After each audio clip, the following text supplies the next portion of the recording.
امام کا مقتدیوں سے بھی نرمی کرنا. کیسے نرمی کرے گا کہ ان کے لیے نمازوں کو ایسا لمبا نہ کرے کہ بیمار بھی سوچ رہے کہ امام کے پیچھے کہیں کو آیا نماز پڑھنے کو. اور بعض اوقات ان کا تیزی کرنا بھی مصیبت ہوتا ہے، جیسے تراویح میں ہوتا ہے کہ بوڑھا آدمی سوچ رہا ہے اس کی جان کو چین ہے کہ نہیں ہے، کہ ابھی کھڑا ہوا تھا پھر رکوع میں. کتنا فاسٹ پڑھتا ہے یہ، سورہ فاتحہ ایک سانس میں پڑھتا ہے، باقی سب 2 سانس میں پڑھتا ہے. اس کو کچھ ہے کہ نہیں اللہ کا ڈر. تو جو بوڑھا آدمی ہے اتنی تیز نماز جب آدمی پڑھتا ہے تو یہ کھڑے ہو رہا ہے وہ بیٹھ رہا ہے، یہ بیٹھ رہا ہے کھڑے ہو رہا ہے، تو دونوں کا فریکوینسی میچ نہیں ہوتی.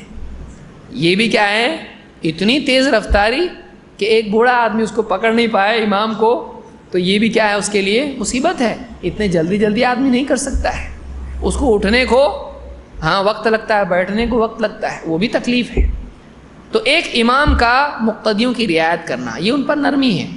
اللہ کے نبی صلی اللہ علیہ وسلم کیا فرماتے ہیں؟ آپ نے فرمایا انی لادخل فی الصلاۃ، میں نماز میں جب داخل ہوتا ہوں، نماز جب شروع کرتا ہوں، وانا اريد اطالتها، میرے دل میں چاہت ہوتی ہے کہ میں لمبی نماز پڑھوں، میں لمبی نماز پڑھنے کی چاہت کرتا ہوں. فاسمع بکاء الصبی، پھر میں پیچھے سے کسی بچے کے رونے کی آواز سنتا ہوں، مجھے کسی بچے کے رونے کی آواز سنائی دیتی ہے. فاتجوز فی صلاتی، تو میں اپنی نماز کو مختصر کر دیتا ہوں، میں اپنی نماز کو ہلکا کر دیتا ہوں، مختصر کر دیتا ہوں. کیوں؟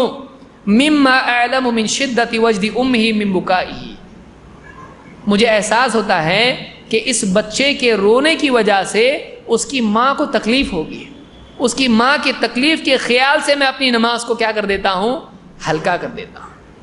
اس حدیث کو امام البخاری نے کتاب الآذان میں ذکر کیا ہے. یہاں آپ سوچئے بہت سارے بزرگوں کے قصے ہم لوگ سنتے ہیں کہ ان کے پاؤں میں تیر گھسا تو بولے ٹھیک ہے ٹھہرو میں نماز پڑھتا ہوں، نماز میں نکال رہے ہیں ان کو ہوش ہی نہیں کچھ. یہ کوئی بات نہیں ہے کہ ایک آدمی کو ایسی نماز کہ پورا گھر جل رہا ہے اس کو احساس نہیں، یہ کوئی کمال نہیں ہے. خصوصاً امام کے لیے یہ کمال نہیں ہے. ورنہ اگر اس کو ایسا ہو کہ وہ جب نماز میں کھو جاتا ہے تو اللہ کا ہو جاتا ہے. اگر ایسا کوئی ہے پیچھے سے غلط پڑھ رہا، لقمہ دے رہے، کہے کا لقمہ غلط ہی پڑھ رہا ہو، اس کو دھیان رکھنا پڑے گا پیچھے سے کیا آ رہا. کہ ایک آدمی کا دھیان، امام کا دھیان مقتدیوں کے احوال کی طرف ہونا چاہیے. اس حدیث سے معلوم ہوتا ہے یہ نہیں کہ اتنے نماز میں کھو گئے کہ کچھ چلا رہے لوگ سننے آ رہا نہیں. اللہ کے نبی صلی اللہ علیہ وسلم سے زیادہ خشوع والی نماز کون پڑھ سکتا ہے؟ لیکن آپ نماز پڑھ رہے ہیں، آپ اپنا ارادہ نماز ہی میں چینج کر رہے ہیں. کیوں؟ آپ کو پیچھے سے بچے کی رونے کی آواز آ رہی ہے، آپ کا دھیان ہے نا مقتدی کی طرف. تو نماز میں مقتدی کا خیال آپ کو ہے، آپ اپنی نماز کو کیا کر دیتے تھے، آپ مختصر کرتے تھے. تو اس سے معلوم ہوا کہ امام کا مقتدیوں پر رحم کرنا بھی ایک بہت بڑی سنت ہے اللہ کے نبی صلی اللہ علیہ وسلم کی.